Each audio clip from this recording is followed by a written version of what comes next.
Imagine a time before television, when the flickering glow of the radio was the only source of mystery, thrills, and spine-chilling suspense.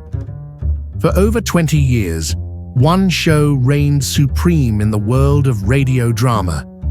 A show that kept listeners on the edge of their seats, gripping their armrests, hearts pounding as the unexpected unfolded. This is Suspense, the radio show that turned the ordinary into the terrifying, the mundane into the mysterious, and the innocent into the guilty.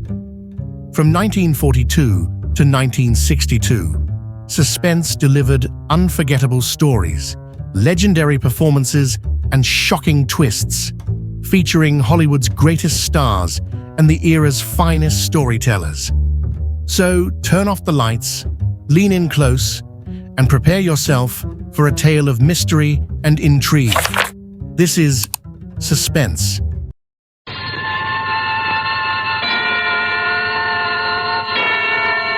Suspense. And the producer of radio's outstanding theater of thrills, the master of mystery and adventure, William N. Robeson. More often than not, a classic suffers an adaptation from one medium to another. The play you are about to hear is an exception. The late, great writer-director Irving Reese has given a dimension to the story that the late, great Charles Dickens never imagined when he wrote it almost 100 years ago. We suggest that you might find it interesting to read the Dickens story after listening to this, the Reese dramatization of The Signalman, starring Miss Ellen Drew.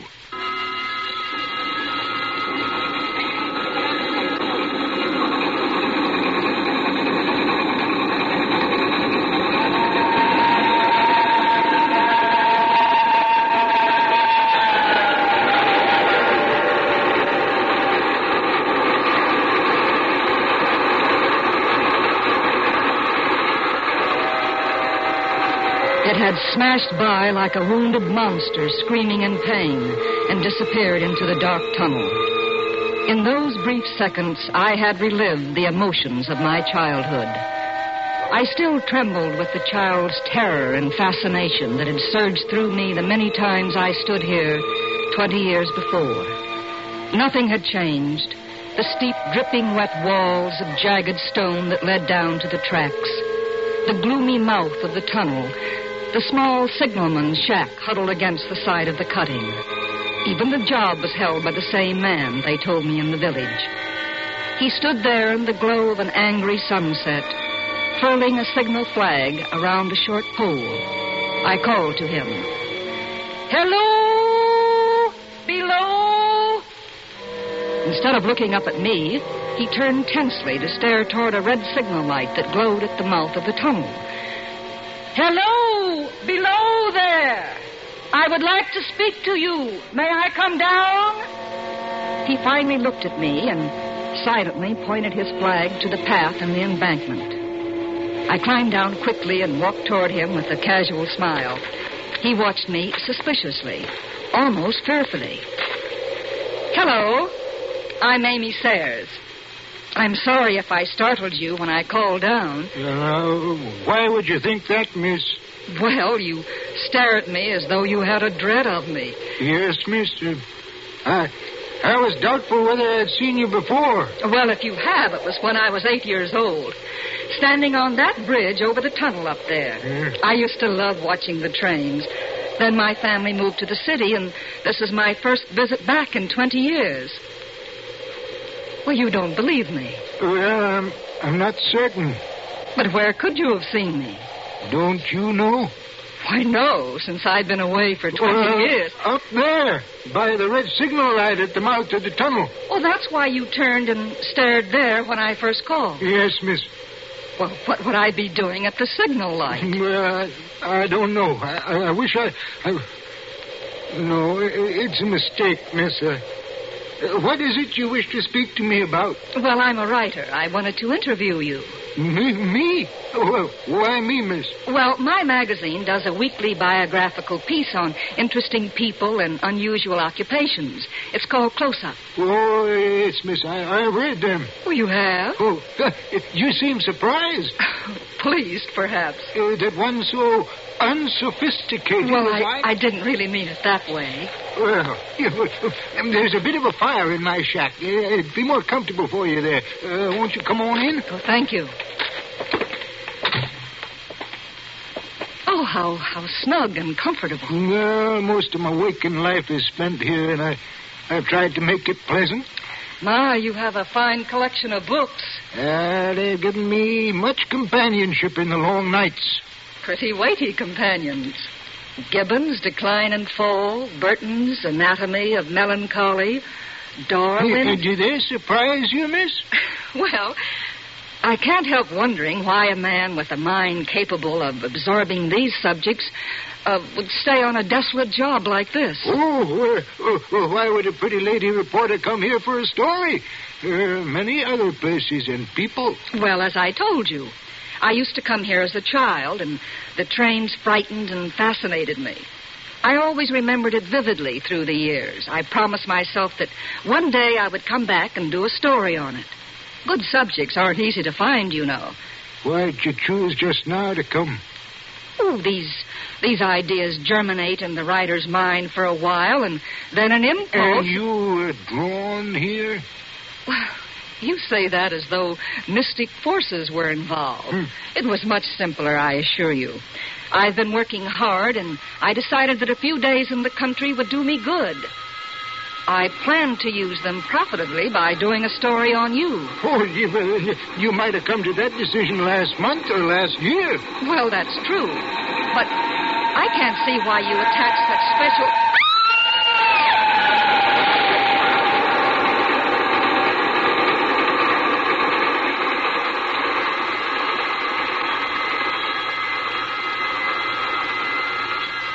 Why does the train frighten you so? Now, wouldn't you think I might outgrow that silly, childish fear? If I was drawn here, as you say, I guess it was to see whether I had. The modern psychiatrist would say it was a desire to relive a childhood experience. Oh, yes, miss, there are many answers. And philosophers have even speculated on the possibility that the future can intrude on the memory as well as the past. Surely you don't believe that. I believe only in the evidence of my five senses. May I ask, why did you go to the door? To check the tunnel light. Does it need to be checked so often? You did before we came in. Why are you staring at me like that? Oh, was I staring at you? Oh, please. Something is preying on your mind. Can't you tell me? The fire needs stirring. You're avoiding my question. Oh, you let me ask you a question. When the train passed just now, why did you suddenly throw your hands up to your eyes? Like this, as though to shut out some dreadful sight. Why? It was that uncontrollable, childish reaction, like I said. I felt as though the train would draw me out of here and onto the track. I covered my eyes like a child not to see it. And you had no feeling that the action was conveyed to you for some reason? No, why should it? Because there's been someone at the red light at the mouth of the tunnel each night for a week now, holding its hands up to its eyes like you did, as though to shut out some terrible sight. And you have actually seen it? Oh, every night. Was it there just now when you went to the door? Yes, I saw it quite clearly. Who was it? You.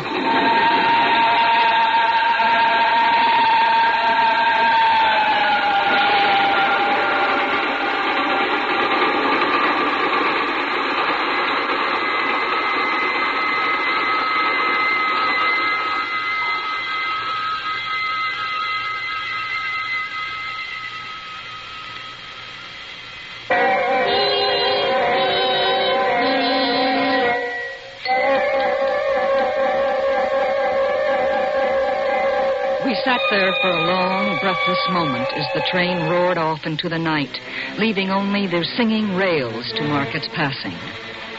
It was a moment of terror, until reason snapped me back to reality. But it's impossible.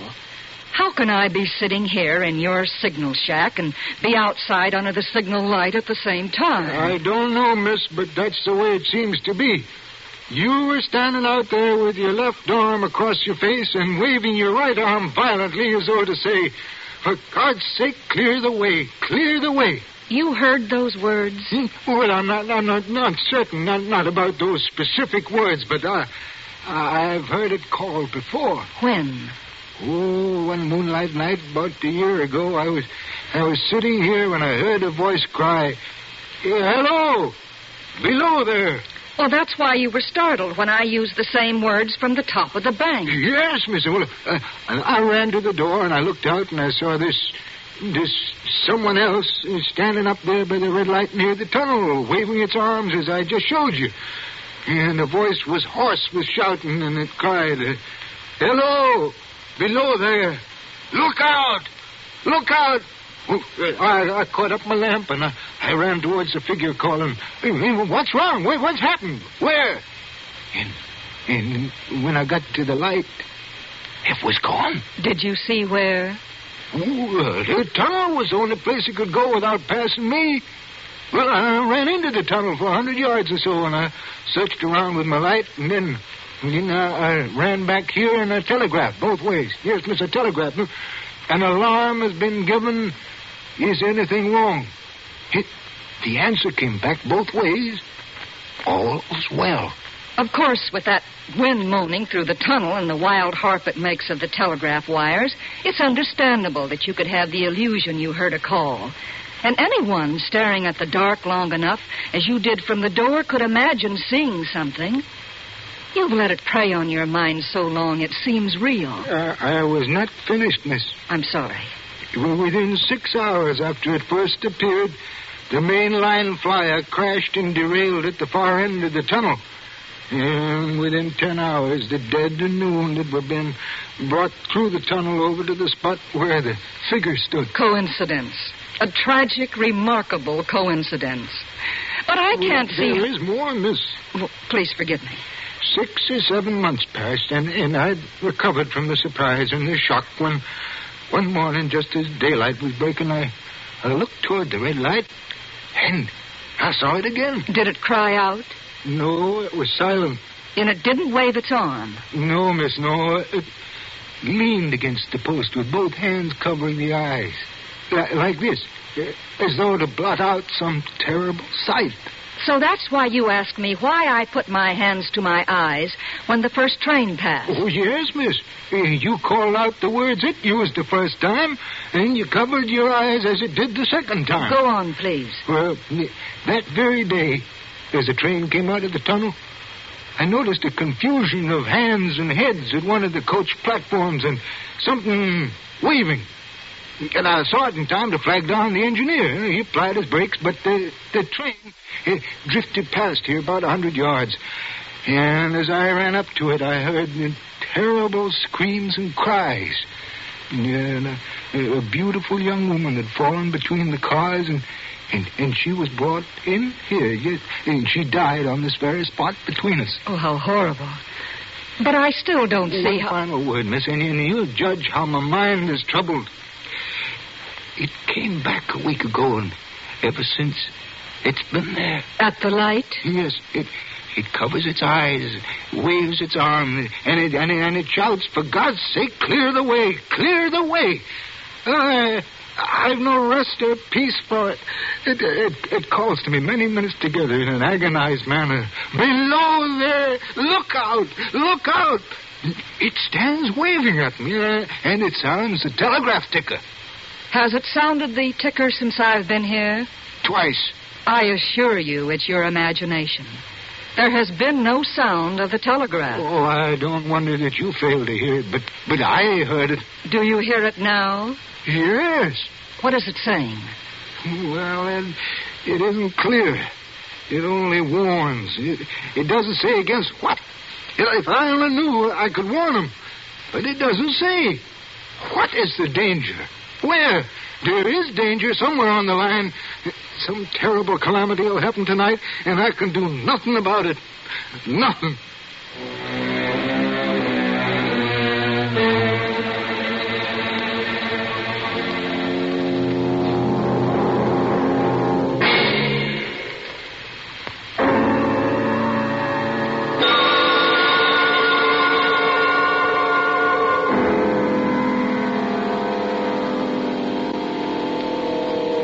It was obvious that this poor, tortured signalman was the victim of hallucinations and delusions. The loneliness of his post and the tedium of his duties were certainly enough to derange anyone. But certainly a man of his intelligence could be convinced that it was only his mind playing tricks on him. Well, how can you say that in the face of what I just told you? Listen, you were positive when you first saw me that I was the specter you saw at the light, weren't you? You used the same Well, word. now listen carefully. I appeal to the intelligent, well-read, reasonable man. 3 words. Hello, below there. I was more than 100 feet away at the top of the embankment, and you were here below with darkness falling, and 3 words made you positive you had seen me before. Can't you see? You were trying to fit something to what you already believed. But then you put your hands to your eyes. Further proof. You have allowed yourself to believe some disaster is about to befall. When I covered my eyes because of a childish fear, you fitted that to what you already believed. Well, the telegraph ticker was... You must hear me out. Would you at any other time, or would anyone at any time, believe that a telegraph ticker could sound in a room this small and be heard by one person and not another? But I told... And now the most important proof. You said that when you went to the door a while ago, it was there by the red danger light. Yes, it was. Will you come to the door with me now and tell me if it is still there? Eh? Well, do you see it? No. No, miss. It ain't there. Of course it isn't. And now I'm going to prove that it never was there. The post is at least 7 feet high. The light is shielded with a hood. Even if a person stood directly under it or in front of it, they would be in complete shadow and darkness. You couldn't see that person from this door, and you couldn't see that person if you walked to within a few yards of her or him or it. I'm going to walk up the incline to the light and prove it to you. I walked up the inclining tracks toward the red light at the mouth of the tunnel. The chill, dank wind had an edge like a cold knife. When I got to the light post, I stood directly under it. No portion of the red glow reached me. I was lost completely in the dark. I saw the signalman silhouetted in the yellow light of the doorway. Hello? Can you see me? Hello, below there. Can you see me? No. Good. Now start walking toward me and tell me when you can see me. He stepped between the rails of the northbound track on the line with the red signal light and walked toward me. Then suddenly the icy hand of my childhood dread gripped me. There was a vague vibration of the earth and air. Far behind him, down the grade, I could see the glow of the locomotive's light. Look out! Look out! For God's sake, clear the way! Clear the way! He walked as though in a spell. He didn't hear me or wouldn't hear me. I was rooted to the gravel. I threw my left arm up to my eyes and waved my right arm frantically. Below there! Look out! Look out! Clear the way! For God's sake, clear the way!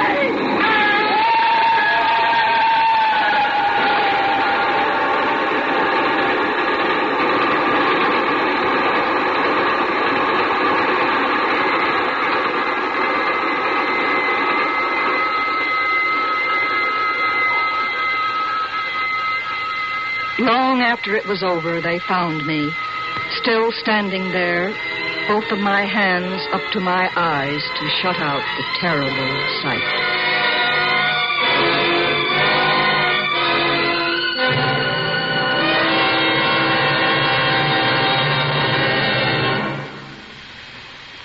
Suspense, in which Ellen Drew starred in William N. Robeson's production of The Signalman by Charles Dickens, adapted for radio by Irving Reese.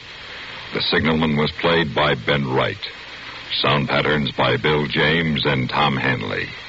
Listen again next week when we return with Miss Marie Wilson in Star Over Hong Kong. Another tale well calculated to keep you in suspense.